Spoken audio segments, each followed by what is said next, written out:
have a confession to make. I've ridden more than 250,000 miles on my own motorcycles. I've ridden on the street, the sidewalk, the track, unpaved roads. I did the Mid-Atlantic Backcountry Discovery Route. I'm not a bad rider, but I have never been able to pick up any of the motorcycles that I've owned up to this point. Yeah, I've tried that put your butt against the seat and walk it up technique. And I have tried going in frontwards and basically deadlifting the bike until you can get your thighs under the seat or the frame or whatever. I did that once and it damn near killed me. I have even recently purchased 2 different Moto jacks. The aluminum one works much better, by the way. They work, but it's a lot of junk to carry around with you. So since I've been getting into more unpaved riding, I recently bought a 2023 Suzuki DR650 for my adventures. It's a really great bike. It's powerful and smooth enough to ride on the interstate. It's quick and has very responsive handling, and the suspension actually feels like it was designed for somebody my size and weight, as opposed to always having to soften things up because you don't weigh 200 pounds.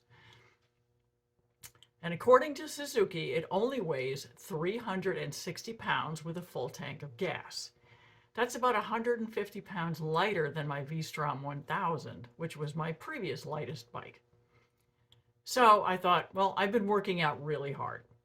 I can deadlift 80 pounds and do 15 reps of that. I'm pretty strong for a 5'8", 68-year-old female. So I thought, well, maybe I can at least pick up the DR650.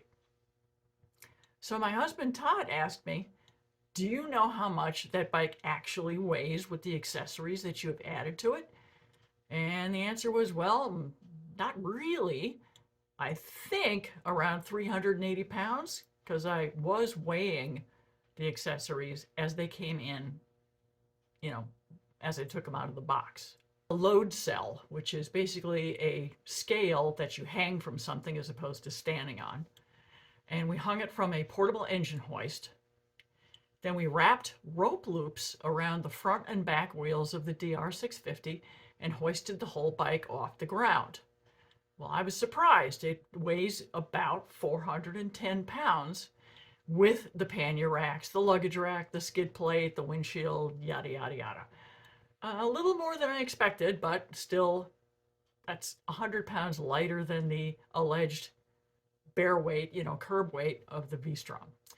So the next question was, well, when you're hoisting the bike up from horizontal to vertical, how much of that weight are you actually lifting?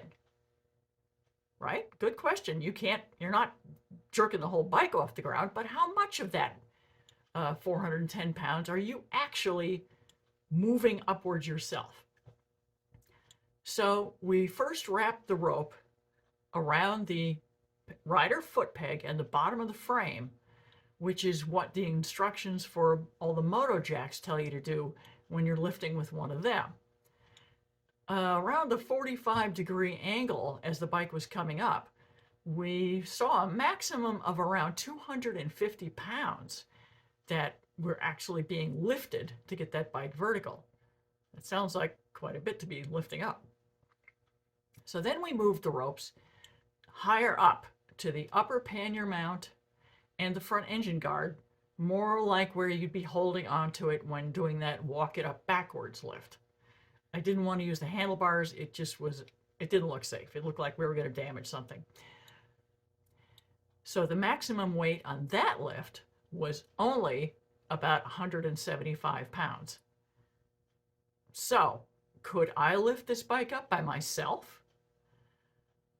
I purposely did not install the soft saddlebags that I usually have on it because they would have given me a little more mechanical advantage by making the bike wider and holding it up off the ground a little more, so you'd be at a less difficult angle to start lifting.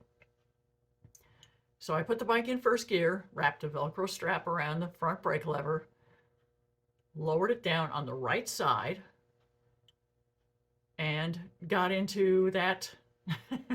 I squatted down, stretched out my legs, grabbed I guess it's the passenger grab handle actually, the handlebars, and stretched out my legs and started pushing.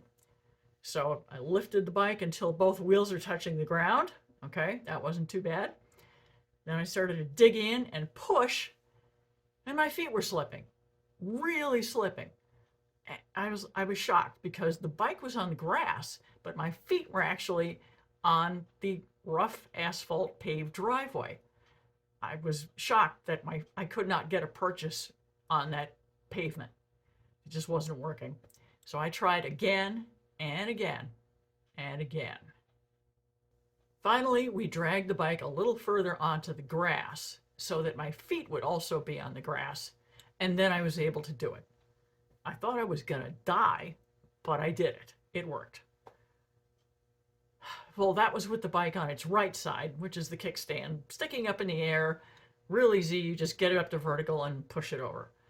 So I really thought I should do it again on the left side, which of course is more difficult because when you get it upright, you just got to kind of be there for it. No kickstand. So I carefully dumped the bike on its left side and tied up the front brake lever, and so on and so on. I assumed the position, and I got a real surprise. The position I was in, the bike was on a slight slope, and I was a little bit higher than the motorcycle. And that was just enough of a mechanical advantage that lifting it was so much easier. On the flat, I could do it with great difficulty as long as my feet weren't slipping. But on that little bit of a slope, with me being uphill from the bike, it was much easier. Almost like, wow, I can't believe how easy this is. So, I guess that's my thing. Hey, if possible, be uphill from the bike. I could do it on the flat as long as my feet don't slip. But honest to God, when are you going to ever drop a bike in a place where your feet aren't going to slip? That's the reason you dropped the thing in the first place, right?